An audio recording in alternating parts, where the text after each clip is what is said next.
Luka groaned and tried to move. His limbs might as well have been bolted to the ground. Through numb lips, he mumbled just before falling asleep.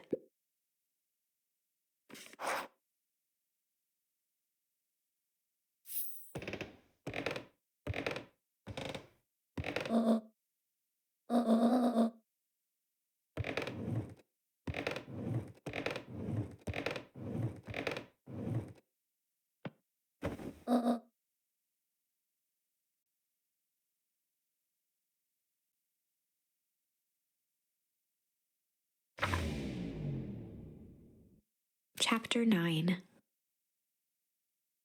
A speech to end all speeches. Luka awoke to find himself face down in bed. He moaned into his pillow. Why would Gran drug him? Or rather, why was she trying to drug Mr. Nuncreed? Shaking the questions from his woozy head, Luka snapped back to the matter at hand.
Augustus Valentine nervously wiped his brow.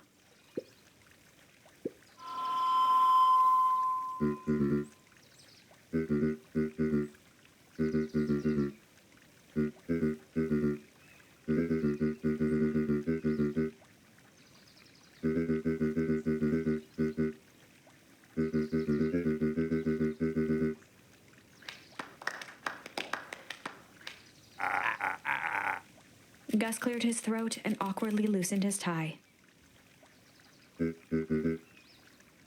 William Kerr bounded on the stage with the energy of a preacher at a big tent revival. He gave Gus a hearty slap on the back and motioned him off the stage.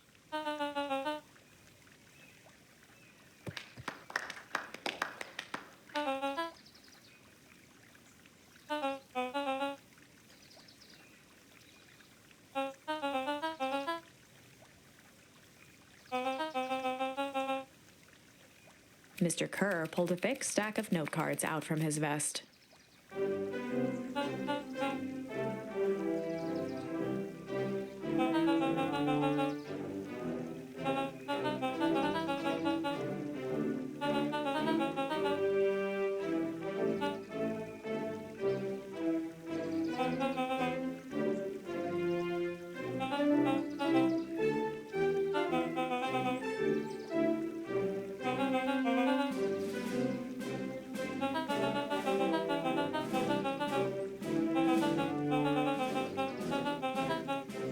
Mr. Kerr took a moment to survey the crowd. He wiped away a single tear.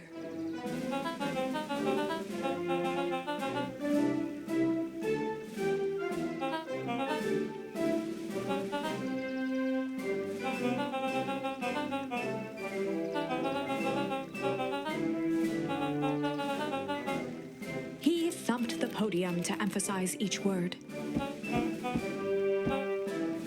Mr. Kerr nodded confidently, biting his lip.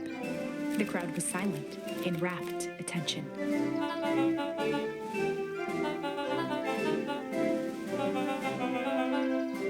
Mr. Kerr methodically made eye contact with each section of the crowd.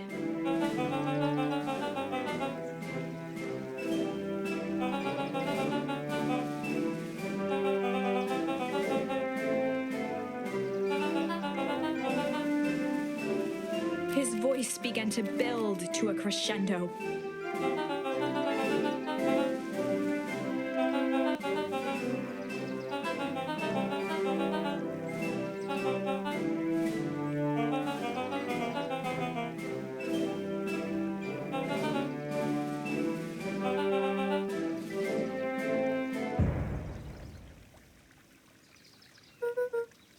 The crowd began to look around nervously.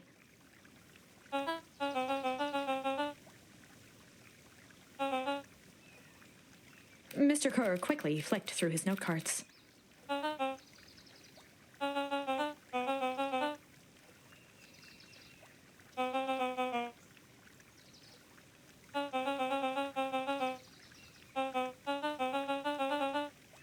He raised his hands up to the heavens.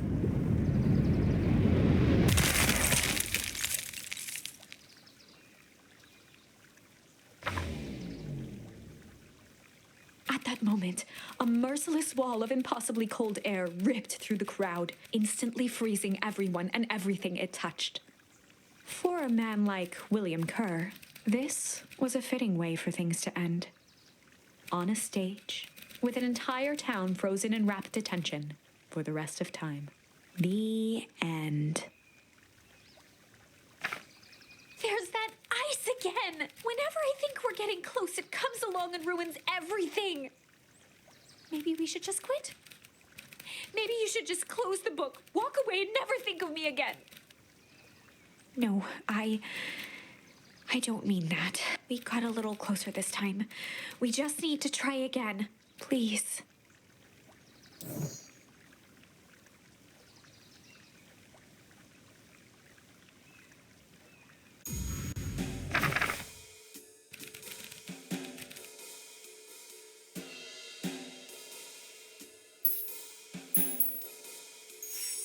They'd run the classic good cop, sly cop interrogation. Luka and Rolo ducked behind a barrel, leaving Beck to her task. With a few crisp snaps, she roused Mr. Tolliver.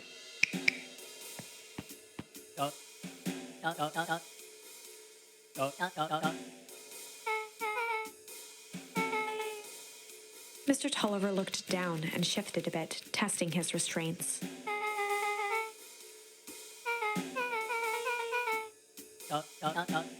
Beck caught herself before letting the surprise manifest on her face. She'd already gotten him to reveal his relation to Gran. This was going to be easy.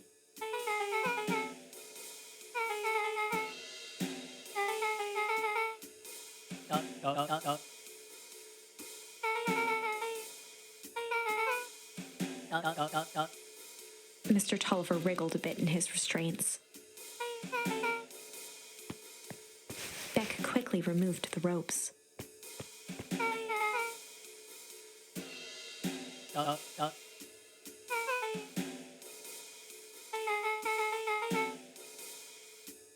Mr. Tolliver rubbed the growing knot on his forehead.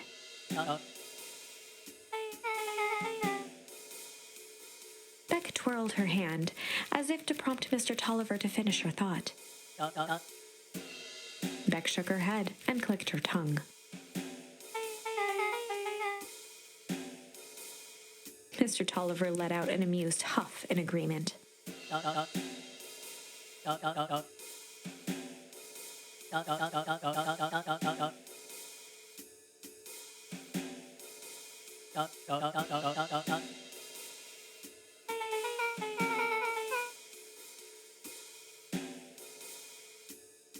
Beck was on a roll now, playing Mr. Tolliver like a fiddle.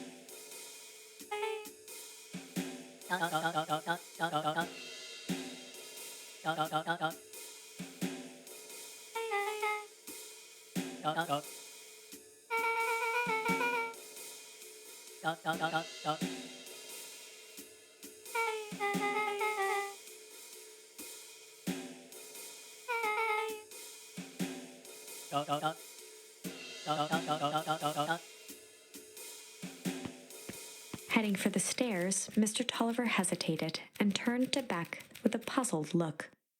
She grinned and gave him a peppy wave. With a shrug, he continued up the stairs, whistling a jaunty tune.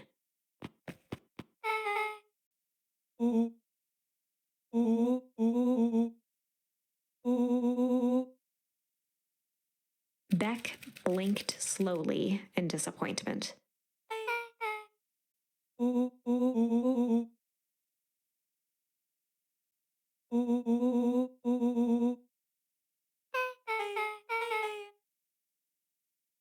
She turned to the table and began tearing small scraps of paper.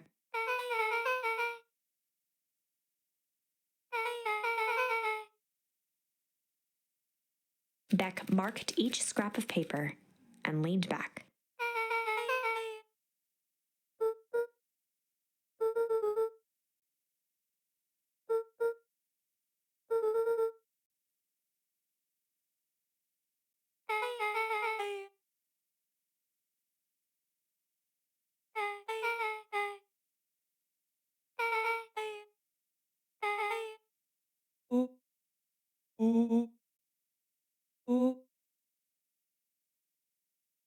Luka and Beck looked at Rolo with amazement.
Gus looked around nervously.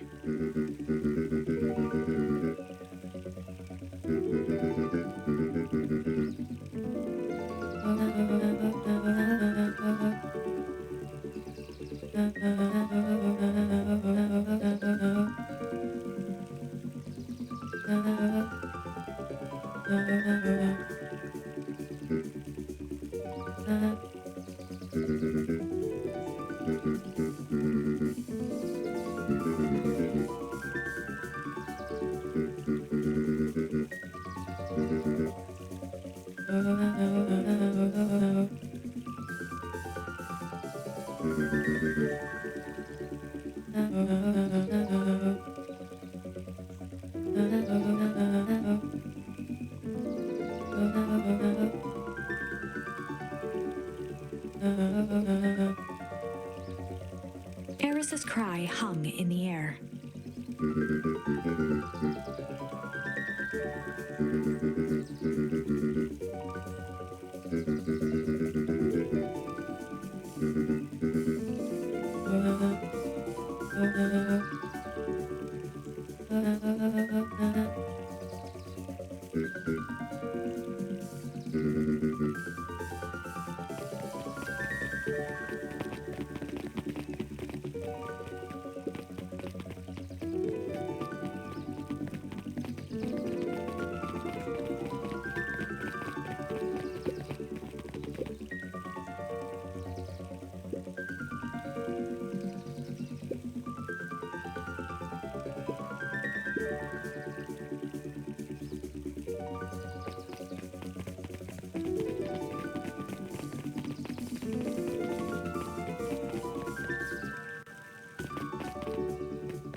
Solomon stood proudly at the entrance to the drugstore, holding a brown bag overflowing with black licorice.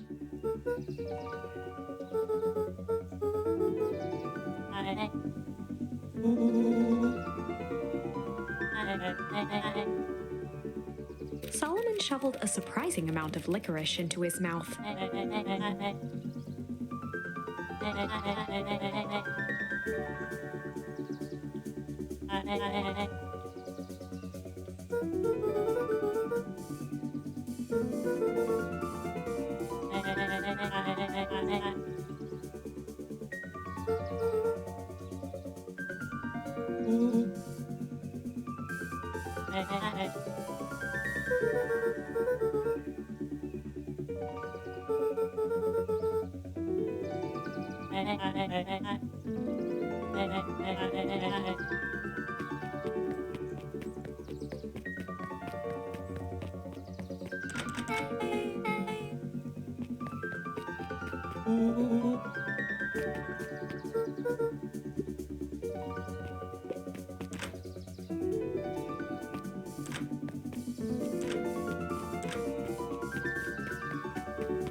Beck cupped her hands on the glass to peek inside.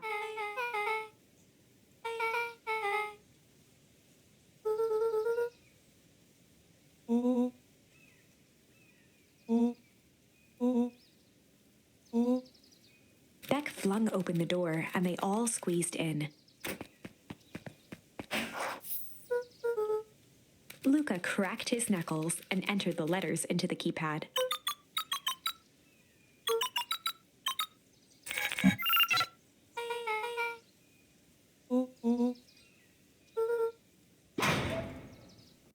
The inside of the phone booth dropped loose from its shell.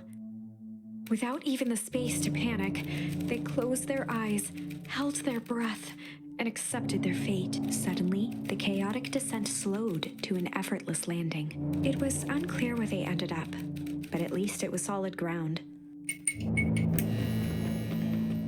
The air was stagnant and smelled vaguely of chlorine.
Rolo's hands hovered over the field of blinking buttons.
Joseph waited for a moment in silence.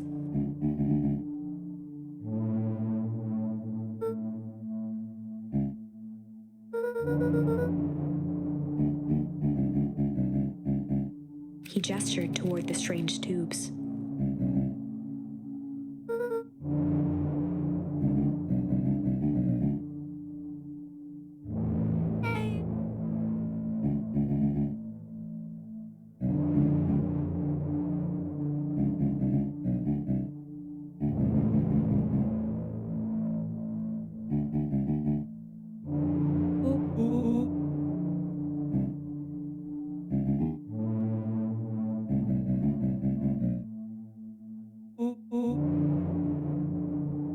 Nuncreed let out a growl of a sigh.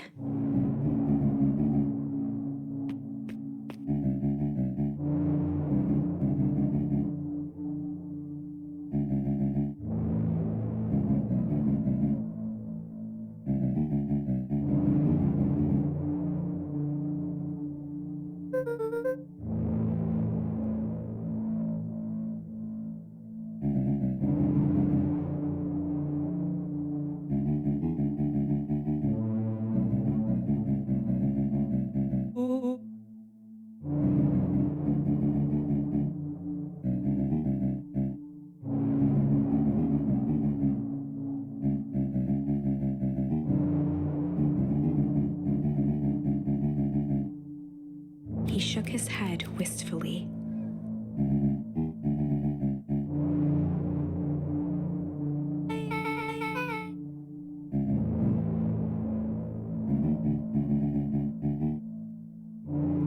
Nuncreed took a menacing step towards the children.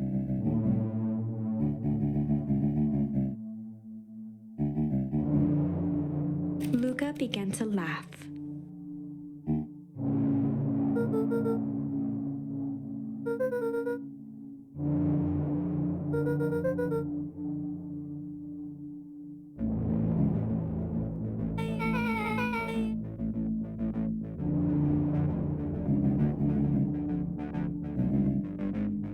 The color drained from Nuncreed's face.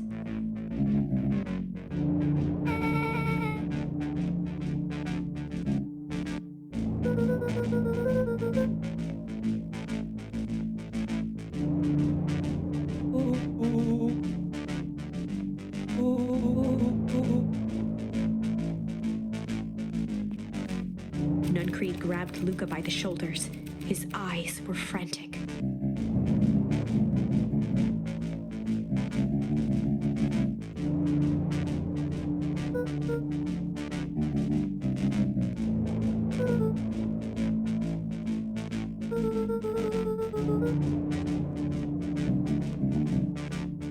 A jolt of realization struck Mr. Nuncreed.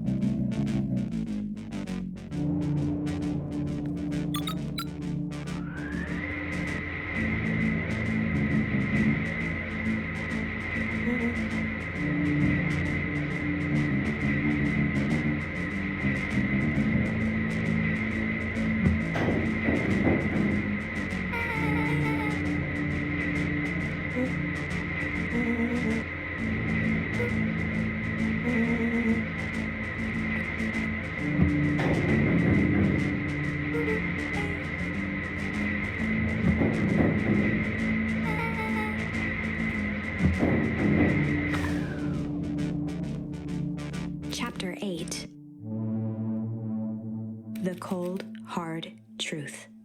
Beck leapt up, allowing the suction to yank her into the dark.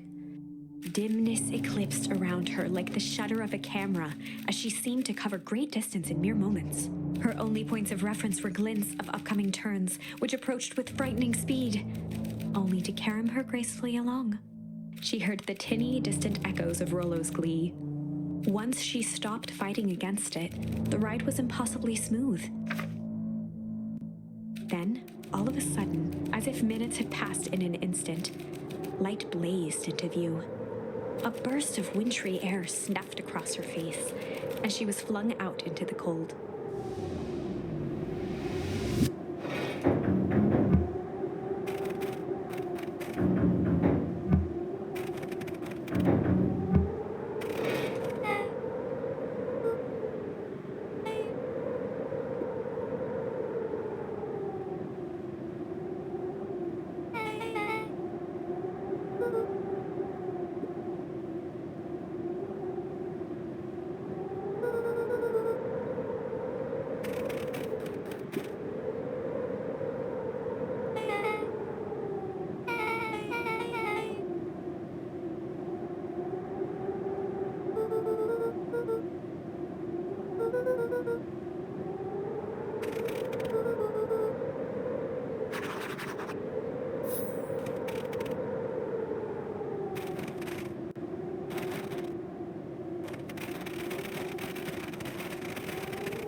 As they rounded the corner to the frozen town square, they spotted Mr. Nuncreed inching cautiously toward a pit at its center.